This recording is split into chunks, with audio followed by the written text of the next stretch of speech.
the business today, many companies are swimming in the red ocean of bloody competition. To obtain profitable growth, they should sail into blue oceans of uncontested market space. To understand how to succeed in this, a research spanning over 100 years and 30 industries was conducted. Results show that companies should stop competing head-on in existing industry space. They should create blue oceans, making the competition irrelevant.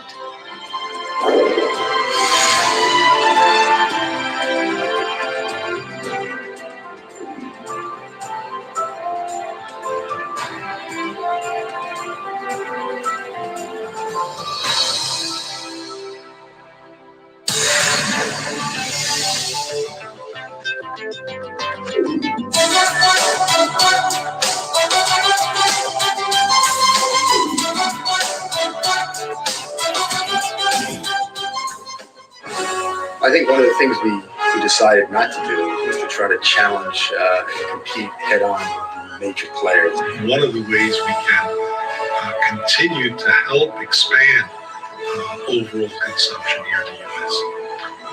Is to make it easier for the consumer.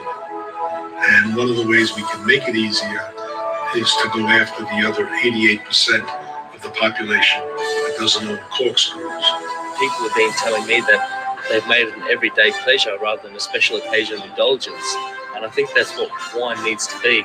But I feel that wine needs to take the step towards the public and make it much more approachable.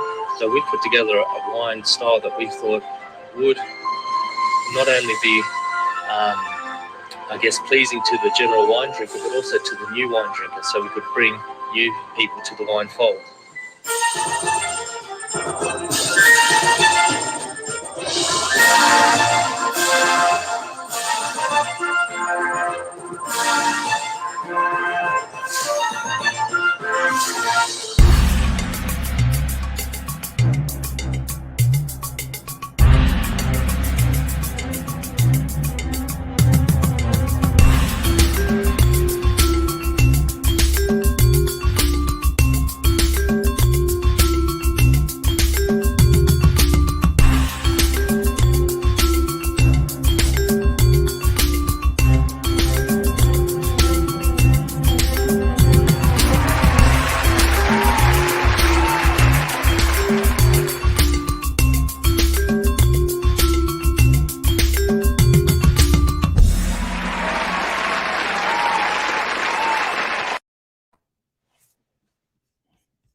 Assalamu alaikum rahmatullahi barakatuh, everybody. This is Preacher Miles, the host of the SOS, the ShOUT Show. Hope everybody's doing well today. I hope you're kicking back and enjoying your Saturday as however it is you want to do it.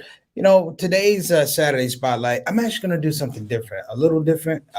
Inshallah, I hope you don't mind. I'm going to take two ideas. So one is what you see is exploring your blue oceans. I tried to give you just a little bit of an understanding about blue ocean strategy in terms of business. We haven't really had a course or we haven't spent a segment in a while speaking about business and how we can look at business attitude and infrastructure and begin to develop our own processes, if you will, our own pathways to generational wealth, our own pathways to be able to put communal wealth, keep it in the community as well. But this is just taking a different route in terms of what we do in terms of small businesses, sole proprietorships, and the like. Now, I'm telling you basically what a blue ocean is, but I'm going to give you the other part of it because the original blue ocean is the guy behind me right here. I learned more about blue oceans before there was ever a blue ocean book for the man behind me. For those who don't know, this is Reginald F. Lewis. One of our first Black billionaires, if you will, running a billionaire company, TLR Beatrice Company back in the day. Now, I'm going to suggest a text to you. The name of the text is his biography called Why Should White Guys Have All the Fun? It's called, again, Why Should White Guys Have All the Fun? You rarely in business sometimes have a business that's a blue ocean concept, an individual who's a blue ocean concept. So in this segment, I'm going to try to parry the two, but I'm eventually going to move over to Reginald Lewis because he is the embodiment of Blue Ocean strategy. Let me explain.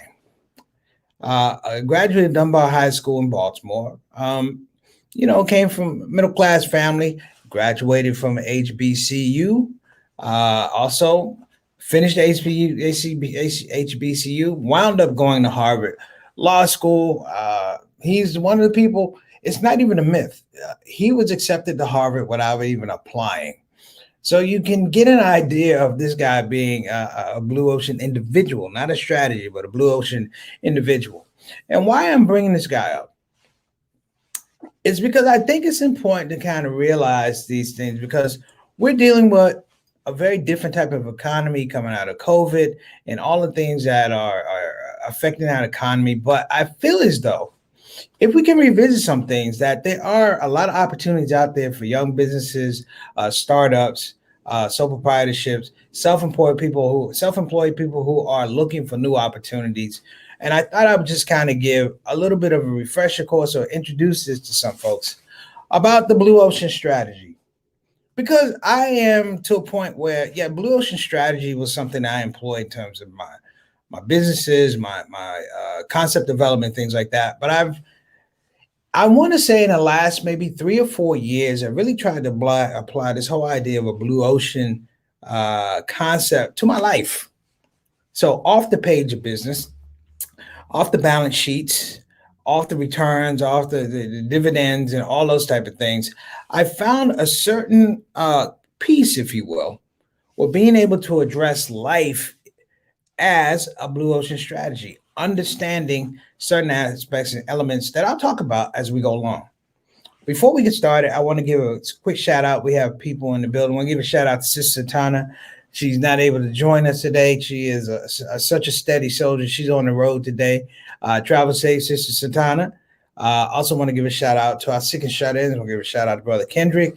Shout out to Sister Miss Eleanor. We'll give you a shout out, Sister Lorraine. And if you guys, again, if you have anybody you want to shout out, feel free.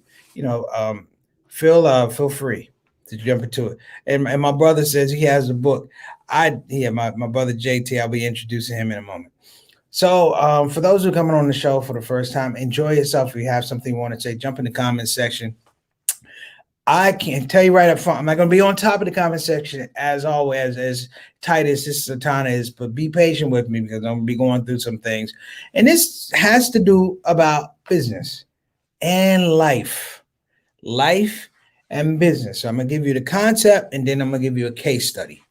The concept is Blue Ocean strategy. The case study is Reginald F. Lewis. Okay. So in layman's terms, brothers and sisters, Blue Ocean is a departure from the way that business has always been done.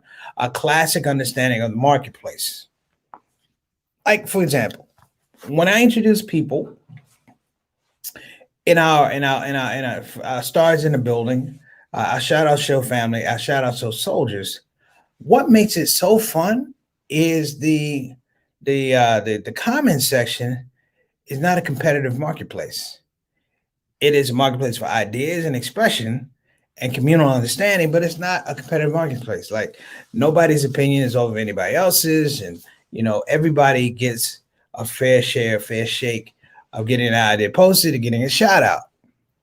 But you say, why do you do that? I'm going to tell you why I do that.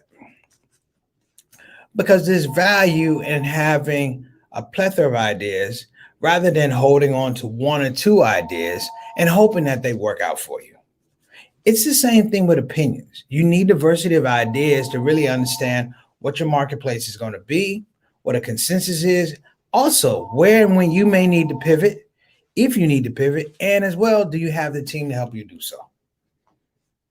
Let me show you what I mean.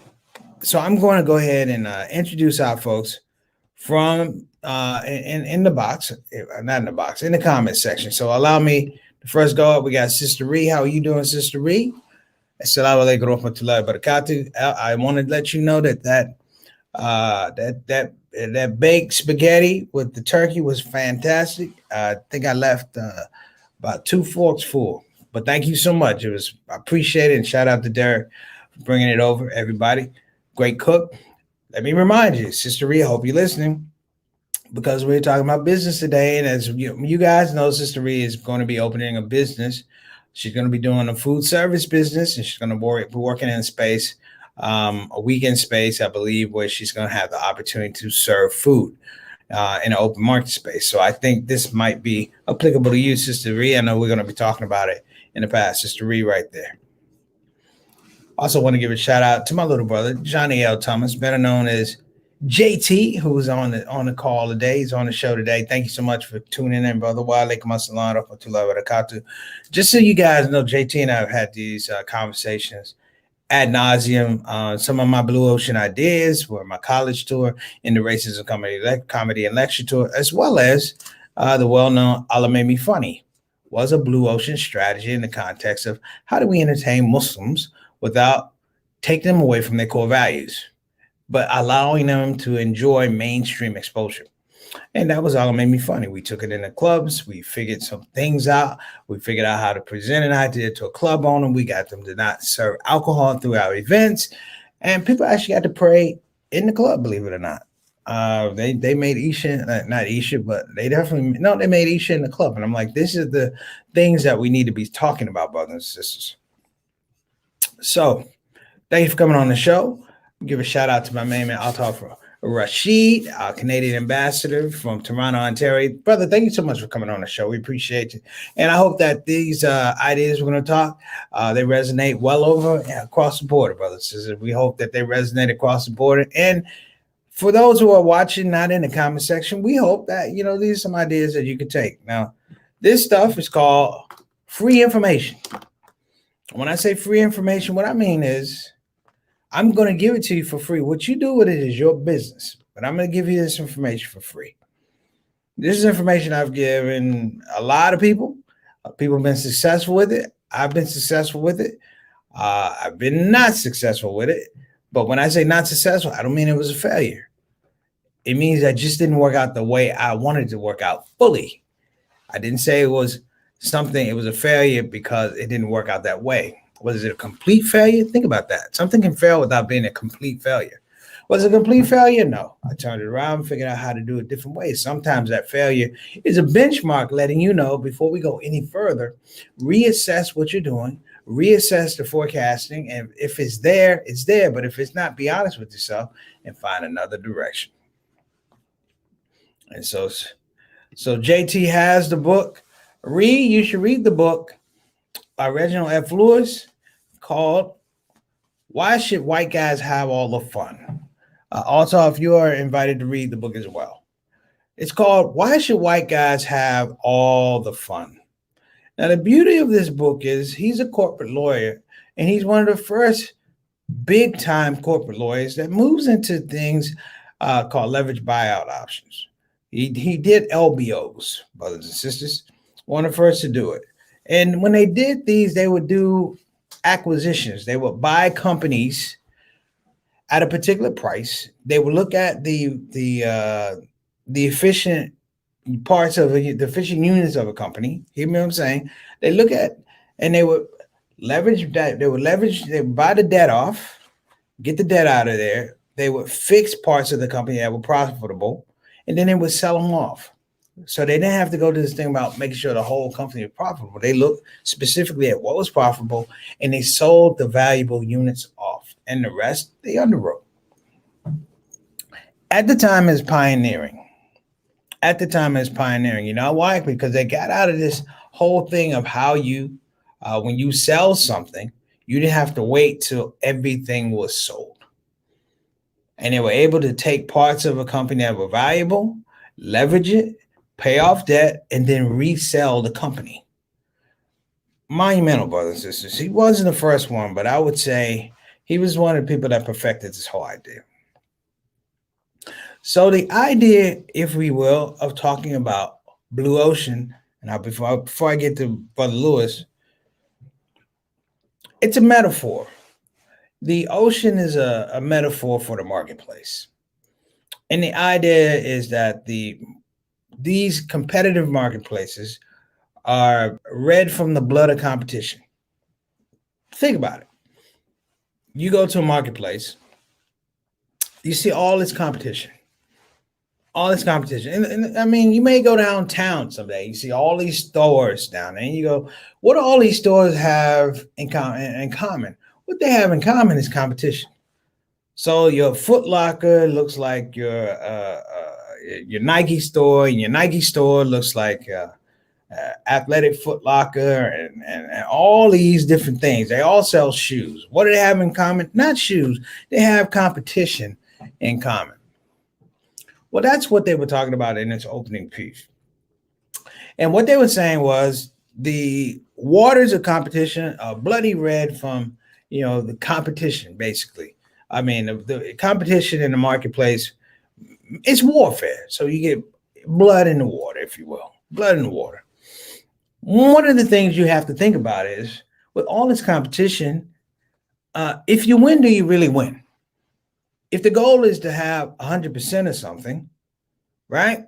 If the goal is to have 100% of something, and you have 20, 30 people fighting for that same market share, by the time you win the argument, if you will, you win the market share, it's only like really 30%, 20% real time. And you have to look at the amount of time, energy, resources, and damage that's been done to attain this 20, 30%, not 100%, not even 90%, not even 80%. So the whole blue ocean strategy is that, and I believe this, not just as a business strategy, but I believe it in life, that the marketplaces that we go to need to be places that are welcoming to us, or you got it, we have to develop our own marketplaces. The civil rights movement, if you will, is one of the greatest experiments of a blue ocean strategy. Black religion, the Nation of Islam, the Lost Foundation, all these religions that Black people found after the 1900s began and expanded on and evolved and scaled up are primary indications and examples of blue ocean strategy. However, they got out of the competitive marketplace of what? Racism. They understood that going to a place that's racist is kind of ridiculous. It's redundant. You're going to put in the same effort, the same energy, more the resources, but the deck is stacked. You're not going to win because you're Black, and they figured that out. And they said, for my salvation, for my freedom of heart, for my connection to God, I don't need to go to that marketplace. God is right here. I'll create my own marketplace. And that was a benchmark. Civil rights was the same way. Civil rights, the blue ocean strategy for civil rights was this. We have to get the world to understand what we're going through. Let me explain. It was the advent of television. And when you sick dogs on Black people, young Black kids and children and things like that, you turn water hoses on them. It's okay as long as you think it's a closed environment. But what the civil rights community realized is two. One thing was exposure hurts business. And I don't mean exposure to people who are looking at the civil rights injustices that are going on overseas. Exposure to economics. The idea that I can hurt you by not participating in what you want me to participate in. If you don't want me to vote, okay, but I won't come to your business. You need my labor to make your business work. Here again, another blue ocean concept. So let me not even backtrack. Let's move forward. Brothers, this is the man behind me passed away at the age of 50. So all the things that I told you that he did, he achieved by the age of 50. He graduated, finished high school. He finished high school. He went to college, graduated. How did this man get to Harvard, be accepted to Harvard Law School, and not apply? He realized that the people that he needed to network with were at Harvard during the summer. And he spoke to the people who are in and around the law department, and he makes an impression with these people. But here's how he does it. He has the mind and the acuity to move away from the normal selection process. So the people who would be normally selecting who comes into Harvard Law School, brothers and sisters, he's sitting with these people on a daily basis, giving ideas, talking about blue ocean strategies for law, for civil rights. And they realize, wait a minute, this guy's a genius. He avoids the competition of what? Applications. Nobody does that. He avoids the whole application process because the application process gets bogged down in bureaucracy, it gets bogged down in boredom, and you don't know who's looking at those slips. You don't know who's looking at those applications. So he takes no chances. And he recognizes the people who make the decisions, the power brokers, and literally through the force of personality, he forces them to make a decision. That's not the best part of Reginald F. Lewis, who I said was long before Blue Ocean Strategies came out. He was doing it before. But let me say this about this gentleman. And I hope you guys get this. So let me make sure I'm saying this right. The thing that makes Reginald F. Lewis amazing, brothers and sisters, is he knows he has to engage the competition to get to the space that he wants to, where he doesn't need the competition, where he doesn't have to engage the competition. Let me explain. In the business world of acquisitions, he was an acquisitions lawyer. Follow where I'm going. So all these companies were acquiring other companies, and he sees himself in a room where he's the go-between. He's the legal arm that helps them sign off, and he's a very successful corporate lawyer. All right? An extremely successful corporate lawyer. I asked, why was he an extremely successful corporate lawyer? I'm going to tell you why. Because he was an outstanding civil rights lawyer. An outstanding civil rights lawyer. So some of the lawyers who dealt with civil rights, of course they dealt with civil rights. He was a guy who could recognize opportunities and appropriately applying pressure and financial resources, he was able to grow the expectations and, of course, the persona and width of civil rights. Because when you get to the 70s and the 80s, civil rights wasn't what it was, of course, in the 60s and 70s. Obviously, things had loosened up. Things were still tight, but there was a laissez-faire attitude about race relations in the 80s. In the 80s and into the 90s, because people become comfortable. People who are in the civil rights movement, they die off. Some of the original architects of Blue Ocean Strategy in terms of freedom and liberation, they move off. So here's a guy that applies this idea in civil rights and in the corporate world. I really want to look at the link between the two. And here's what I found. The link between the two is he understood, and I have shamelessly mimicked this. You look for points of intersection for accessibility. You look for points in an intersection of accessibility, not just accessibility, but meaningful opportunity.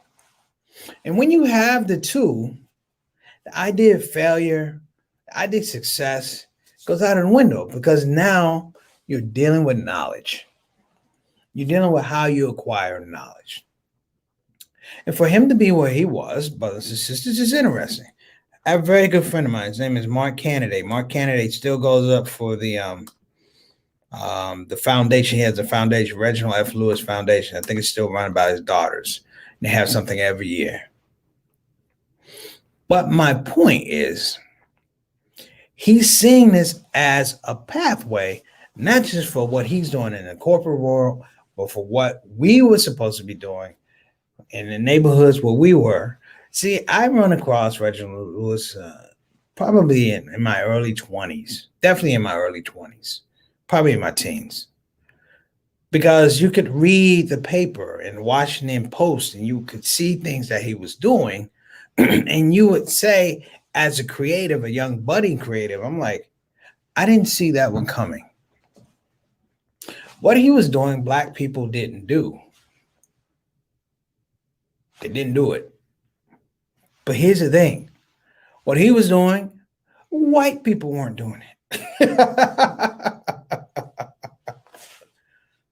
I'm going to show you guys just a clip from my brother Reginald Lewis, just so you get kind of a taste of who the brother was. They did a PBS special on him a couple years ago. It's called Pioneers. I'm going to show you the beginning. Now, just watch the beginning, brothers and sisters, and you're going to feel that this is a different type of dude. You're going to feel like this is a different type of aura. It's like I was just going through the paper. You know, we have, I think Jay-Z is a billionaire. LeBron James is a billionaire. Puff Daddy is a billionaire. Rihanna is a billionaire. But they did it through entertainment. They did it through partnerships and things like that. And that's fine. But Reginald Lewis did it when there aren't those partnerships. There wasn't access to capital. The networks weren't there. And he created his own thing. So I want you guys to watch it and see if this sounds different to you. In fact, not if it sounds different to you, see if there's something that pleases you, that's pleasing to your ear. All right.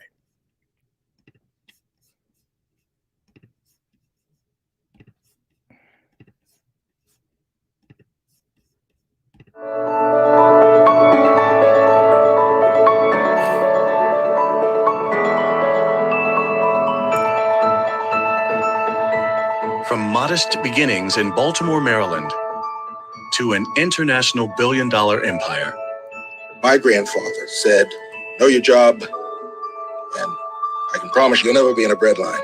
Since the beginning, Reginald F. Lewis was destined for success. I signed him up for CAM. And he said, who's going to take care of my business? And I said, I will. And the first thing he said when he walked through the door, where's my money? A man with an unconventional approach to conventional institutions. I was told that he is the only person to get into Harvard Law School without formally applying.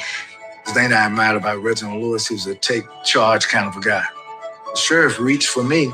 Reggie grabs the sheriff's arm and said, wait a minute, who are you? I'm the high sheriff, who are you?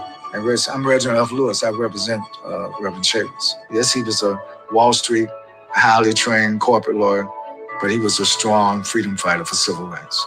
He was Jesse Jackson's first big funder, handing Jesse Jackson a $100,000 check, unsolicited. Reg Lewis, in many ways, was the Jackie Robinson of business. I have to admit, when I first met Reg, I wasn't told that he was Black. There weren't that many Black entrepreneurs in New York City at the time. He bought 64 companies in 31 countries for almost $1 billion. So in that sense, he is a pioneer. The fact that we were able to close a gargantuan deal, given its international character, was just, it was absolutely off the charts. There is no doubt that Reginald Lewis's success paved the way for me and many others. And I think that really is the test and demonstration of real leadership. Keep going to build a better society in America, to be a compassionate America, that you keep going no matter what. Thank you very much, ladies and gentlemen. Pioneers, Reginald F. Lewis and the making of a billion-dollar empire.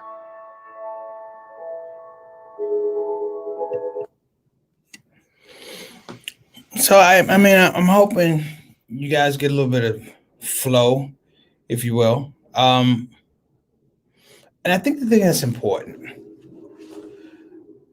all these years later,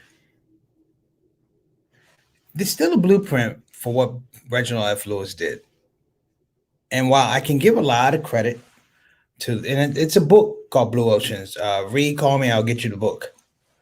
And there's a rhyme or reason. But I tend to gravitate to the person that's organic, going, I'm right in the thick of it.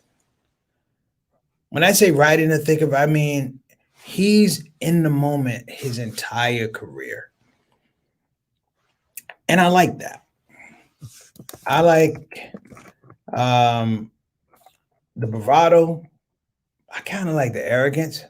I love the fierceness, but I love the compassion. Because at the same time, he doesn't forget where he comes from. He does not forget where he comes from. And I think that's the thing that drives him. The idea that he can come from where he was, his modest beginnings, and literally turn the financial world on his head and look to you and I and go, come on, what are you waiting on? And I like that idea. So let me put a couple things on here in your head here. Let me throw a couple things here.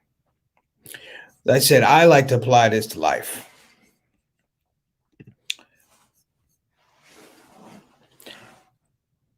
Given the particular environment that we find ourselves in, the times that we find ourselves, and let me throw this out here too. You know, this is not the first time the world has had a plague. Okay, it's not the first time that businesses have been shut down. It just happens to be our time in a modern economy. And let's be honest, we weren't ready for it. A lot of us are still trying to figure it out. That's honest. The truth of the matter is, the minute details, that intersection that I mentioned earlier, is the thing that gives you breath and creativity. It's the thing that moves you away, because there's a competition, brothers and sisters, to be able to say, it's your fault I'm not successful. There's a competition to be able to say, you cheated. There's a competition to say that those people are getting out jobs. There's a competition, brothers, just to assign blame. And that's a very toxic marketplace. There's a competition amongst politicians who don't realize that the competition that they're producing, it's killing them. It's killing democracy. So you need a Stacey Abrams, brothers, sisters, or even a Fannie Lou Hamer, who go away from a toxic marketplace and set up their own shop.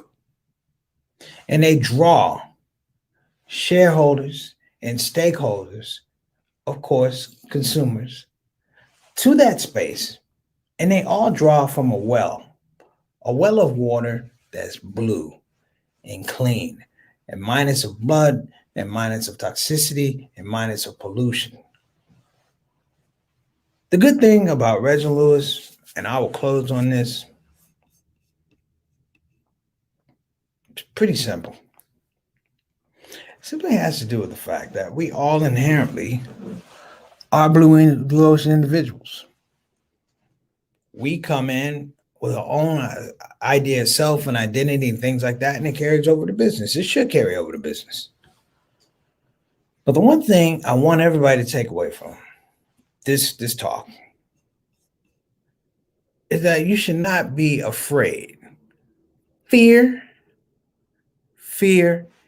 is not a blue ocean strategy. Hesitancy is not a blue ocean strategy. Worrying about what else is doing, it's not a blue ocean strategy. That is you catering to competition that you may or may not engage. You may not even know the actual nature of the competition. It's just that there's so many people over there we run. It's like the comedian Cedric Entertainment told a joke. When black people see other black people run, they get up and start running. It's the same in business. So what I would like you to do as I wrap this up is maybe take take an assessment, if you will. Take inventory of your blue ocean issues in your life, in your personal life, and in your business life. What is the unnecessary competition that you're dealing with in your life? What is the unnecessary business competition that you're dealing with that makes these things slow to become or be restructured as blue ocean strategies? Don't be afraid, brothers and sisters, to, like they said, make things irrelevant. Because in life and in business, in the end, the true gauge or the true measure of your success is your happiness. But this is the shout out show. You guys have been amazing as always. I will see you Sunday, inshallah. Take care. Assalamu alaikum rahmatullahi wa barakatuh.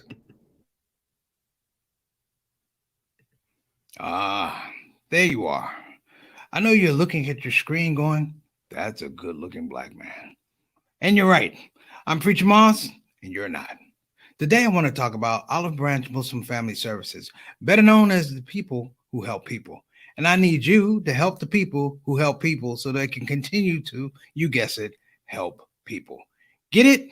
Got it? Good. Olive Branch Muslim Family Services. Action you can see, compassion you can feel. Graphic now.